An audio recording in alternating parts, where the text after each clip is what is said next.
تو قرآن میں احمد نام عیسیٰ علیہ السلام سے آیا ہے۔ عیسیٰ علیہ السلام نے بنی اسرائیل کو یہ بات بتا دی تھی کہ ان کے بعد ایک اور نبی آئیں گے جس کا نام ہوگا احمد، اور یہ سورۃ الصف کی آیہ نمبر 6 میں مینشن کیا گیا ہے۔ تو اللہ نے جتنے بھی انبیاء کو بھیجا ہے ان کو سب کو اپنے اپنے قوم کے لیے بھیجا تھا، لیکن صرف نبی صلی اللہ علیہ وسلم ایک ایسے نبی ہیں جن کو پورے عالمین کے لیے بھیجا گیا ہے۔ نبی صلی اللہ علیہ وسلم کو صرف اسپیسیفکلی عرب کی قوم کے لیے نہیں بھیجا گیا، قیامت تک جتنے لوگ آئیں گے اس دنیا میں ان سب کے لیے بھیجا گیا ہے، اس پورے عالمین کے لیے بھیجا گیا ہے، ٹھیک ہے۔ تو اللہ نے نبی صلی اللہ علیہ وسلم کو کچھ معجزے بھی دیے ہیں، کئی میریکلز بھی دیے ہیں، ٹھیک ہے، پر ان میں سے سب سے بڑا معجزہ یا سب سے بڑا میریکل کیا ہے؟ قرآن۔ قرآن نبی صلی اللہ علیہ وسلم کو دیا گیا سب سے بڑا معجزہ ہے۔ اور بھی کئی سارے میریکلز ہیں جو نبی صلی اللہ علیہ وسلم کو دیے گئے ہیں، جیسے کہ اسراء اور معراج کا انسیڈنٹ، وہ بھی ایک میریکل تھا، رائٹ؟ چاند کا 2 ٹکڑے ہو جانا، سپلٹنگ آف دا مون، وہ بھی ایک میریکل تھا۔ اور بھی کئی ایسے معجزے تھے جیسے کہ پتھر اور پہاڑ نبی صلی اللہ علیہ وسلم کو سلام کرتے تھے، نبی صلی اللہ علیہ وسلم کے ہاتھوں میں برکت اور شفا تھی، ٹھیک ہے، جس کو ہم آگے کے سیشنز میں اور دیکھیں گے انشاءاللہ۔ اب جب ہم نبی صلی اللہ علیہ وسلم کی بات کرتے ہیں تو کچھ لوگ یہ سمجھتے ہیں، ان کا امپریشن یہ ہے کہ نبی صلی اللہ علیہ وسلم صرف ایک ریلیجس لیڈر تھے، جیسے کہ وہ صرف دین کے کاموں میں تھے، لیکن یہ بات غلط ہے۔ نبی صلی اللہ علیہ وسلم پڑھے لکھے نہیں تھے، اس کے باوجود بھی اللہ نے ان کو اتنا انٹیلیجنٹ بنایا تھا کہ وہ صرف دین میں یا ریلیجس کاموں میں نہیں تھے، وہ ریلیجس لیڈر کے ساتھ ساتھ پولیٹیکل، اکنامک اور سوشل لیڈر بھی تھے۔ ریلیجن کے ساتھ ساتھ، دین کے ساتھ ساتھ پولیٹیکل ڈیسیشنز، سوسائٹی کے ڈیسیشنز، فائنینشیل ڈیسیشنز، یہاں تک کہ ایون فارن افیئرز، یہ سب کچھ نبی صلی اللہ علیہ وسلم مینیج کرتے تھے، ٹھیک ہے۔ تو ایسا نہیں کہ صرف وہ دین کے یا ریلیجس لیڈر تھے، وہ اوورال لیڈر تھے۔ اور جہاں تک نبی صلی اللہ علیہ وسلم کے کیریکٹر کے بارے میں، ان کے اخلاق یا ان کے مینرزمز کے بارے میں بات کی جائے تو پھر ہم جتنا بھی کہیں وہ کم ہے، کیونکہ نبی صلی اللہ علیہ وسلم کو جس مشن کے لیے بھیجا گیا ہے، اس مشن کی کامیابی کی سب سے بڑی وجہ ان کا کیریکٹر، ان کا نیچر، ان کی اخلاق تھے۔ سبحان اللہ۔ نبی صلی اللہ علیہ وسلم کی بہت سارے کوالٹیز تھے جن میں سے ہم صرف کچھ پر فوکس کر لیں گے ابھی۔ تو نبی صلی اللہ علیہ وسلم بہت ہی صبر والے تھے، چاہے ان پر جتنا بھی ظلم کیا ہو وہ چپ چاپ صبر کیے۔ مکہ میں جب وہ تھے تو 13 سال تک نبی صلی اللہ علیہ وسلم پر ظلم ہوتا جا رہا تھا، پر وہ چپ چاپ صبر کرتے رہے 13 سال تک۔ نبوت ملنے سے پہلے بھی مکہ کے لوگ نبی صلی اللہ علیہ وسلم کو الصادق کہتے تھے، وہ نبی صلی اللہ علیہ وسلم کو سچا اور بھروسے مند کہتے تھے۔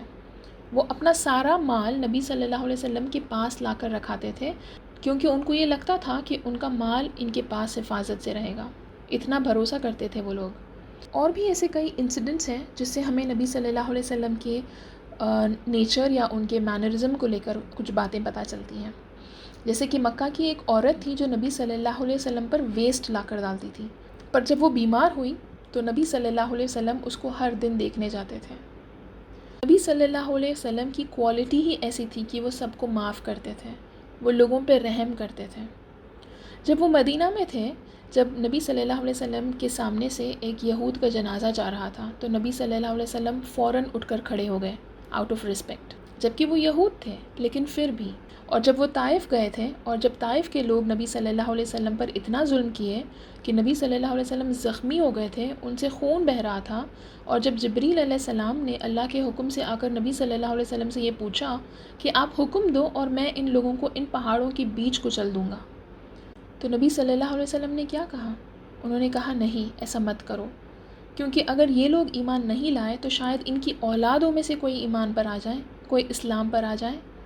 تو ایسا رحم کرتے تھے نبی صلی اللہ علیہ وسلم لوگوں پر۔ نبی صلی اللہ علیہ وسلم ایک لیڈر کے رول میں بھی بہت بریو تھے، چاہے جتنے مشکلیں آئیں وہ ہمیشہ ڈٹ کر کھڑے ہوتے تھے۔ جنگ احد میں بھی جو مسلمانوں کے لیے بہت تکلیف دہ تھی، نبی صلی اللہ علیہ وسلم ہار نہیں مانے جبکہ وہ زخمی ہو گئے تھے۔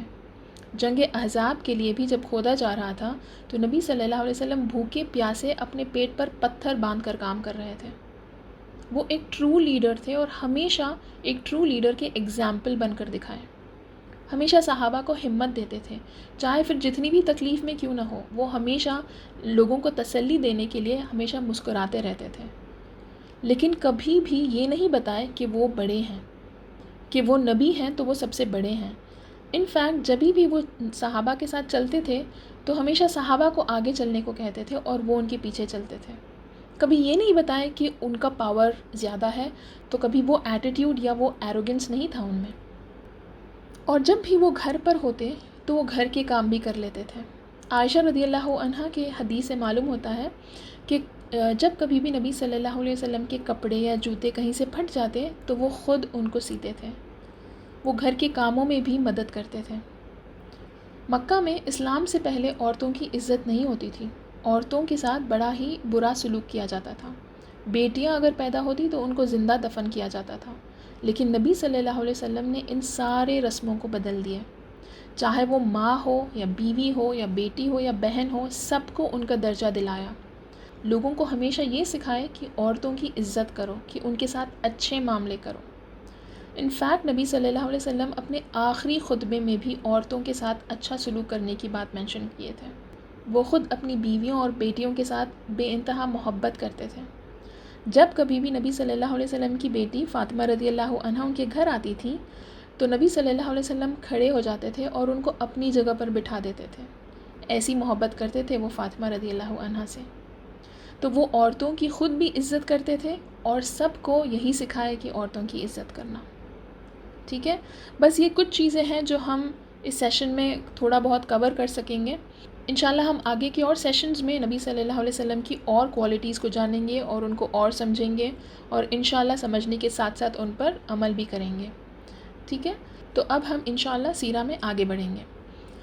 اللہ سبحانہ و تعالیٰ نے نبی صلی اللہ علیہ وسلم کو عرب کی قوم میں بھیجا، رائٹ، مکہ میں پیدا کیا. اور مکہ کون سی جگہ ہے؟ وہی جگہ جہاں ابراہیم علیہ السلام کی نسل شروع ہوئی تھی، رائٹ.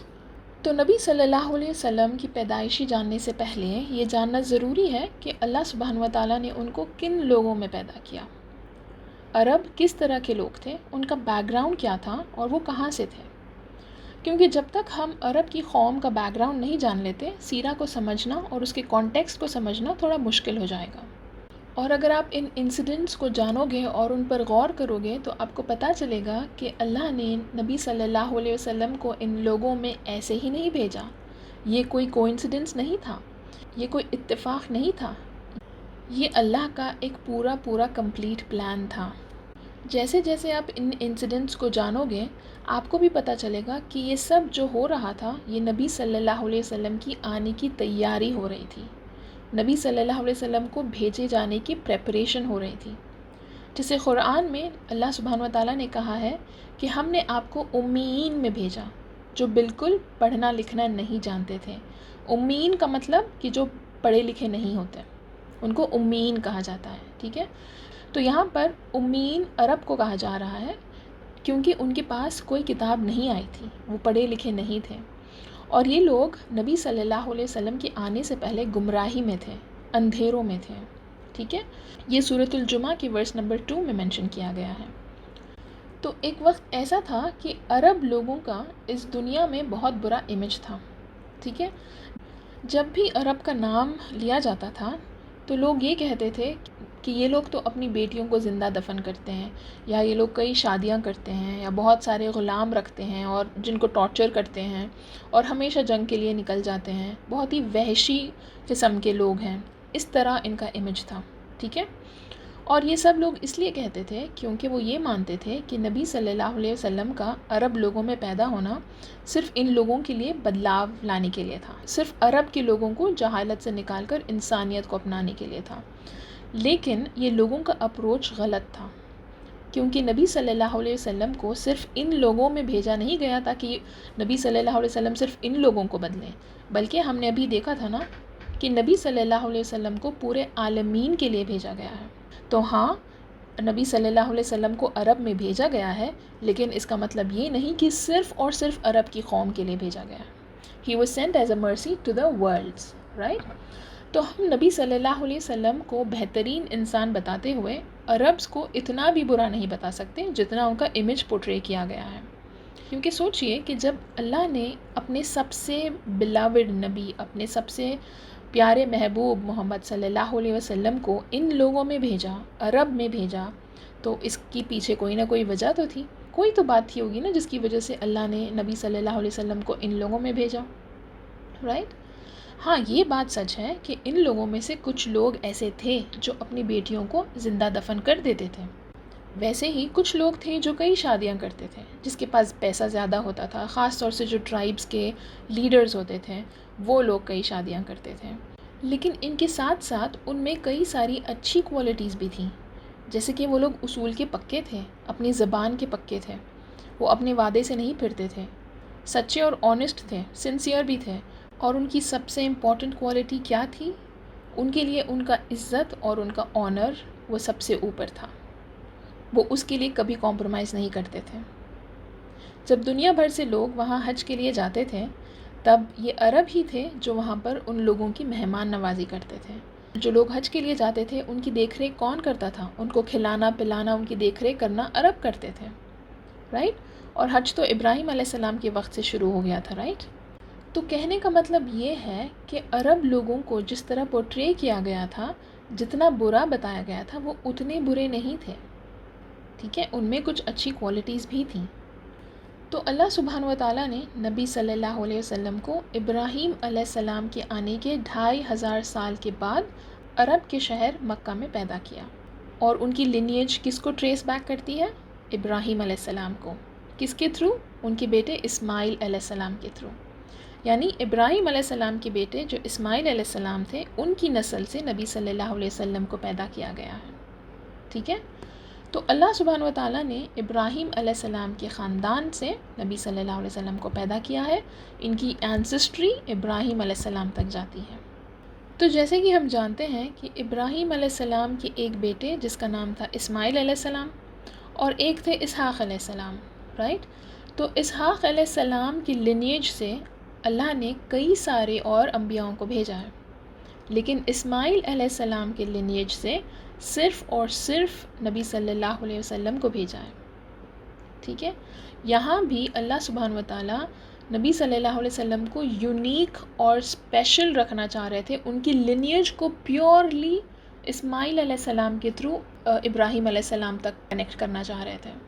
ٹھیک ہے، اسی لیے اسماعیل علیہ السلام اور نبی صلی اللہ علیہ وسلم کے بیچ اور کوئی نبی نہیں بھیجے.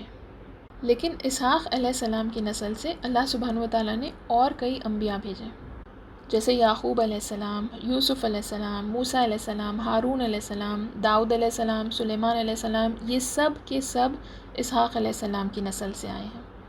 اور اسماعیل علیہ السلام سے کون آئے ہیں؟ صرف اور صرف محمد صلی اللہ علیہ وسلم.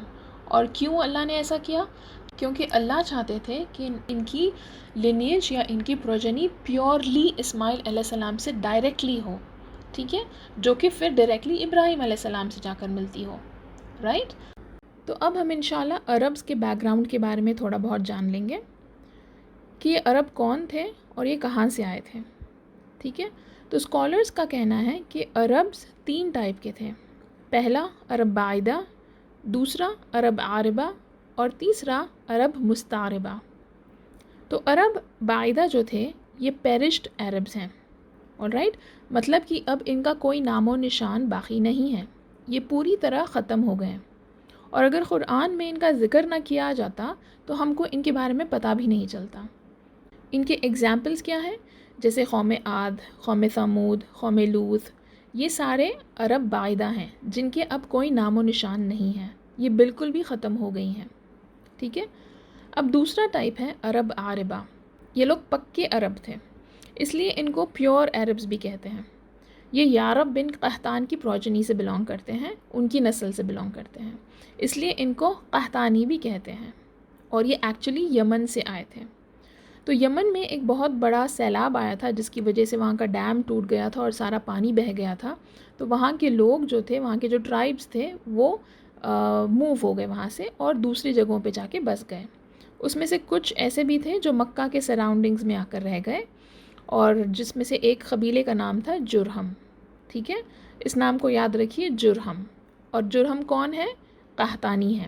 اور قحطانی کون ہے؟ یہ یمن سے آئے تھے، ٹھیک ہے، جس کو عرب عاربہ بولتے ہیں، اور یہ پیور عربز ہیں. اب تھرڈ کیٹیگری ہے عرب مستعربہ.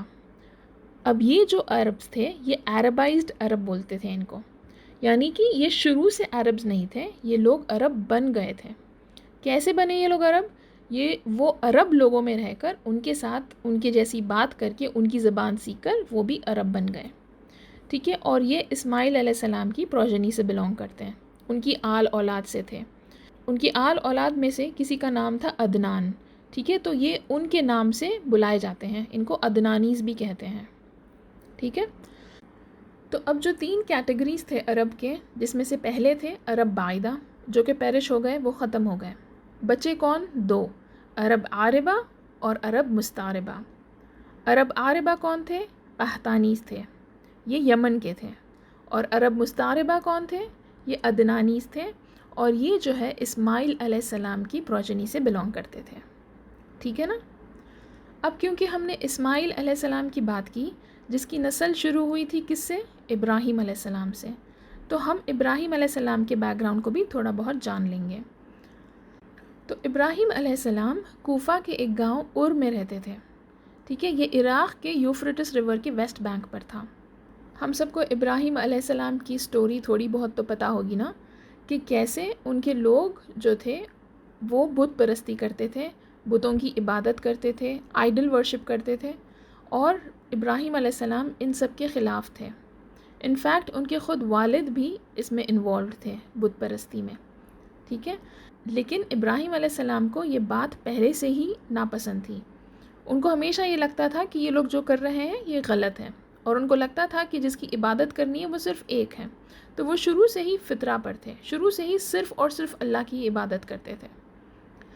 تو ایک دن ابراہیم علیہ السلام کے گاؤں کے جو لوگ تھے وہ کچھ کام سے باہر گئے تھے. تو جیسے ہی ابراہیم علیہ السلام کو موقع ملا، وہ جا کر ان لوگوں کے سارے بتوں کو توڑ دیے، سوائے ایک بت کے. اب جب لوگ واپس آئے اور پوچھ تاچھ ہوئی تو ان سب کو پتہ چل گیا تھا کہ یہ کام ابراہیم علیہ السلام نے کیا. تو وہ لوگ ان کو بلائے اور سزا کے طور پہ ان کو آگ میں ڈالنے کا فیصلہ کیا. تو جیسے ہی ان کو آگ میں ڈالا گیا، انہوں نے اللہ سے دعا مانگی، اور وہ دعا کیا تھی؟ حسبنا اللہ و نعم الوکیل، یعنی اللہ ہی میرے لیے کافی ہے اور وہی میرے سارے معاملے دیکھ لینے والا ہے. تو اللہ سبحانہ و تعالیٰ نے ان کی اس دعا کو قبول کیا، اور اللہ نے ابراہیم علیہ السلام کو اس آگ سے بچا لیا.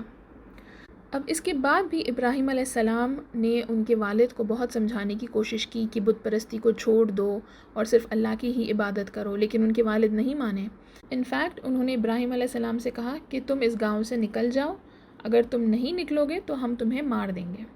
تو اس کے بعد ابراہیم علیہ السلام نے ہجرت کی اور کو چھوڑ کر اپنی بیوی سارہ کے ساتھ اور اپنے بھتیجے لوط علیہ السلام کے ساتھ ہرن چلے گئے، ٹھیک ہے. پھر وہاں سے پیلسٹائن پہنچے اور وہاں پر دعویٰ دینا شروع کیا. پھر وہ وہاں سے ایجپٹ پہنچے، تو وہاں پر ان کے ساتھ ایک حادثہ ہوا. وہاں کا جو کنگ تھا، جو فرعون تھا، اس نے ان کی بیوی سارہ پر بہت بری نظر ڈالی اور ان کے ساتھ بدسلوکی کرنا چاہا. تو سارہ نے اللہ سے دعا مانگی، انہوں نے اللہ کی پناہ مانگی، اللہ کی مدد مانگی، اور اللہ نے ایسی مدد کی کہ اس فرعون کو اس کی باڈی کو فریز کر دیے، وہ ہل نہیں سک رہا تھا. تب اس کو ریئلائز ہوا کہ ضرور سارہ میں کچھ ایسی اسپیشل بات ہے جس کی وجہ سے اس کے ساتھ ایسا کچھ ہوا ہے. تو اس نے سارہ سے کہا کہ تم اپنے خدا سے میرے لیے دعا مانگو کہ میں ٹھیک ہو جاؤں. اور پھر سارہ نے ان پر رحم کھا کر اللہ سے دعا مانگی، اور پھر وہ فرعون ٹھیک ہو گیا تھا. تو اب کیونکہ سارہ نے اللہ سے دعا مانگی اور وہ ٹھیک ہو گیا تھا، تو اس لیے اس نے سوچا کہ سارہ کو ایک گفٹ دیا جائے، اور اس نے اپنی بیٹی ہاجرہ کو سارہ کو گفٹ کر دیا. تو یہاں پر اسکالرز کا ڈفرینس آف اوپینین ہے. کچھ اسکالرز نے کہا ہے کہ ہاجرہ اس کی بیٹی نہیں تھی، اس کی غلام تھی، پر کچھ اسکالرز نے کہا ہے کہ نہیں، یہ اس کی بیٹی ہی تھی. اور اس زمانے میں لوگ ایسا کرتے تھے کہ وہ اپنے بچوں کو گفٹ کر دیتے تھے. تو اب ابراہیم علیہ السلام کی بیوی سارہ جو تھی وہ ابراہیم علیہ السلام کو بہت چاہتی تھی، لیکن اللہ نے ان کو کوئی اولاد نہیں دی. تو سارہ نے ابراہیم علیہ السلام کو ہاجرہ کو گفٹ کر دیا اور کہا کہ ابراہیم علیہ السلام ان سے نکاح کر لیں. تو ان لوگوں کا نکاح ہوا، اور اب یہ تینوں یعنی ابراہیم علیہ السلام، ہاجرہ اور سارہ تینوں مل کر پیلسٹائن واپس چلے گئے، اور کچھ دن بعد ہاجرہ کو اسماعیل علیہ السلام ہوئے۔ تو کچھ وقت تک سب کچھ ٹھیک گیا، سارہ کو بہت خوشی ہوئی کہ ابراہیم علیہ السلام کی بھی اولاد ہوئی، لیکن جیسے جیسے وقت گزرتا جا رہا تھا سارہ کو اب ہاجرہ سے اور ان کے بیٹے اسماعیل علیہ السلام سے جلن ہو رہی تھی۔ انہوں نے ابراہیم علیہ السلام سے کہا کہ ان لوگوں کو یہاں سے کہیں اور بھیج دیں، کیونکہ یہ ان کو اب اور برداشت نہیں کر سکیں گی۔ تو جب ابراہیم علیہ السلام کو اللہ سے یہ حکم آیا تو وہ ہاجرہ کو اور اسماعیل علیہ السلام کو وہاں سے لے کر نکل گئے، اور وہ کہاں پہنچے؟ جہاں اللہ سبحانہ و تعالیٰ کا گھر بننے والا تھا، وہ مکہ پہنچے۔ اور اس وقت مکہ ایک ویران جگہ تھی جہاں کچھ نہیں تھا، نہ کوئی انسان ہوتا تھا، نہ پانی ہوتا تھا، اور اللہ سبحانہ و تعالیٰ نے ابراہیم علیہ السلام کو کچھ بھی بات کرنے سے منع کر دیا تھا۔ تو اب وہ لوگ وہاں پہنچے، اور جب ابراہیم علیہ السلام ان لوگوں کو وہاں سے چھوڑ کر نکل رہے تھے تب ہاجرہ نے ان سے پوچھا کہ کیا ہم سے آپ ناراض ہو کہ آپ ہمیں یہاں چھوڑ کر جا رہے ہو اکیلے؟ تو ابراہیم علیہ السلام نے کوئی جواب نہیں دیا۔ پھر انہوں نے پوچھا کہ کیا یہ اللہ کا حکم ہے جو آپ ہمیں یہاں چھوڑ کر جا رہے ہیں؟ تو اللہ سے حکم آیا تھا کہ ابراہیم علیہ السلام ان کو اشارے میں یہ بات کہہ دیں، اور ابراہیم علیہ السلام نے وہی کیا۔ انہوں نے ہاجرہ سے اشارے میں یہ بات کہہ دی کہ یہ اللہ کی طرف سے تھا۔ تو جیسے ہی ہاجرہ نے یہ بات سنی ان کے منہ سے دعا نکلی، اور وہ دعا کیا تھی؟ حسبنا اللہ و نعم الوکیل، یعنی اللہ ہی میرے لیے کافی ہے اور وہی میرے سارے معاملے دیکھ لے گا۔ اور وہ اسماعیل علیہ السلام کے ساتھ وہیں رہ گئی، بس تھوڑے سے پانی اور تھوڑے کھجور کے ساتھ۔ اب کچھ وقت بعد ان کے پاس جو پانی تھا وہ ختم ہو گیا۔ اب ریگستان میں، ایک ڈیزرٹ میں پانی کہاں سے لایا جائے؟ اسماعیل علیہ السلام بھی بھوک سے رو رہے تھے۔ ان کا رونا دیکھ کر وہ تڑپ اٹھی، پانی کی تلاش میں صفا سے مروہ اور مروہ سے صفا بھاگنے لگی، اور اسی طرح وہ صفا سے مروہ اور مروہ سے صفا 7 چکر کاٹ چکی تھیں۔ اور دیکھیے اللہ کو بھی ان کی یہ ادا اتنی پسند آئی کہ قیامت تک اس ایکٹ کو اللہ نے حج کا ایک ریچول بنا دیا۔ اور پھر کیا ہوا؟ انہوں نے اللہ سے دعا مانگی تھی، رائٹ؟ حسبنا اللہ و نعم الوکیل، یعنی انہوں نے اللہ پر ہی سب کچھ چھوڑ دیا تھا، تو اللہ ان کی کیسے مدد نہیں کرتے؟ اللہ اسماعیل علیہ السلام کو کیسے نہیں بچاتے؟ آفٹر آل اللہ کو انہی کی نسل سے تو کسی کو بھیجنا تھا، رائٹ؟ تو اللہ نے جبریل علیہ السلام کو حکم دیا کہ جس جگہ اسماعیل علیہ السلام کے پیر ہیں وہاں جا کر اپنا پر مارو۔ تو جب جبریل علیہ السلام نے وہاں پر مارا تو وہیں سے جہاں اسماعیل علیہ السلام کے پیر تھے وہاں سے پانی بہنا شروع ہو گیا۔ اور جب ہاجرہ نے یہ دیکھا تو وہ حیران ہو گئی، اور وہ دوڑ کر آئی اور جلدی سے اس پانی کو روکنے کی کوشش کی۔ انہوں نے پہلے پانی پیا، اور پھر انہوں نے اسماعیل علیہ السلام کو بھی پانی پلایا، اور اب وہ پانی رک ہی نہیں رہا تھا، تو انہوں نے جلدی سے اس پانی کو روکنے کے لیے اس کی چاروں طرف مٹی کا چھوٹا سا ڈھیر بنا دیا، اور انہوں نے پانی سے کہا زم زم، یعنی رک رک۔ اس کے اوپر نبی صلی اللہ علیہ وسلم کی ایک حدیث ہے جس میں انہوں نے مینشن کیا تھا کہ اگر اس زمزم کی پانی کو اس وقت روکا نہیں جاتا تو وہ پانی پوری دنیا میں بہہ جاتا۔ کیونکہ اس کو روکا گیا ہے وہ آج ایک کنویں کی شکل میں ہے، ٹھیک ہے؟ اور اس زمزم کے پانی کی امپورٹنس تو ہم سب جانتے ہیں، یہاں تک کہ جو انسیڈنٹ ہوا تھا جبریل علیہ السلام نے نبی صلی اللہ علیہ وسلم کے دل کو آ کر دھویا تھا، تب انہوں نے اپنا سارا سامان جنت سے لایا تھا، لیکن جو پانی وہ استعمال کیے تھے نبی صلی اللہ علیہ وسلم کا دل دھونے کے لیے وہ پانی زمزم کا پانی ہی تھا۔ اور اگر اللہ چاہتے تو یہ کوئی بڑا کام نہیں تھا کہ وہ پانی بھی جنت سے لے کر آتے، رائٹ؟ لیکن یہ اللہ کی مرضی تھی کہ اللہ چاہتے تھے کہ نبی صلی اللہ علیہ وسلم کا دل زمزم سے دھویا جائے۔ اس سے پتہ چلتا ہے کہ اس پانی کی کتنی امپورٹنس ہے، اس کی یہ پانی کتنا افضل ہے، رائٹ؟ تو اب یہ جو انسیڈنٹ ہوا تھا اس سے ہم نے کیا کیا سیکھا؟ ایک تو سب سے پہلے یہ تھا کہ اللہ پر توکل رکھنا ہے۔ جب ہاجرہ کو اکیلے چھوڑا گیا تو انہوں نے صرف اللہ پر ہی اپنا توکل رکھا، انہوں نے صرف اللہ سے ہی مدد مانگی اور اللہ نے ہی ان کے راستے کھول دیے، رائٹ؟ اور دوسری بات کیا ہے کہ جہاں اللہ کسی کا رزق لکھتا ہے تو پھر اس کو وہاں کیسے بھی پہنچا دیتا ہے، اور اللہ کا رزق اور اس کا خیر کوئی نہیں روک سکتا، رائٹ؟ سوچئے مکہ جیسی ویران جگہ پہ پانی کا آنا یہ کوئی معمولی بات نہیں تھی، یہ ایک میریکل تھا جو اللہ کی طرف سے آیا تھا، رائٹ؟ خیر، تو اب ابراہیم علیہ السلام ہاجرہ اور اسماعیل علیہ السلام کو چھوڑ کر واپس پیلسٹائن آ گئے تھے ان کی بیوی سارہ کے پاس، ٹھیک ہے۔ تو اب اسماعیل علیہ السلام کے ہونے کے 13 سال بعد اللہ نے سارہ کو بھی اسحاق علیہ السلام سے نوازا، ان کو بھی اسحاق علیہ السلام ہوئے، ٹھیک ہے۔ تو اب مین وائل مکہ میں کیا ہوا؟ اب جب ہاجرہ اور اسماعیل علیہ السلام وہاں پہنچے تو مکہ تو ایک ویران جگہ تھی، لیکن اللہ نے چاہا کہ وہ لوگ وہاں جائیں اور ان کے ذریعے وہاں سے پانی آئے، رائٹ؟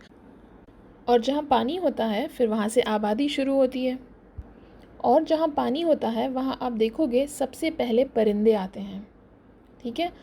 تو ایک دن وہاں سے ایک قبیلہ گزر رہا تھا، ٹھیک ہے، ایک ٹرائب گزر رہا تھا، اور یہ ٹرائب تھا جرہم ٹرائب۔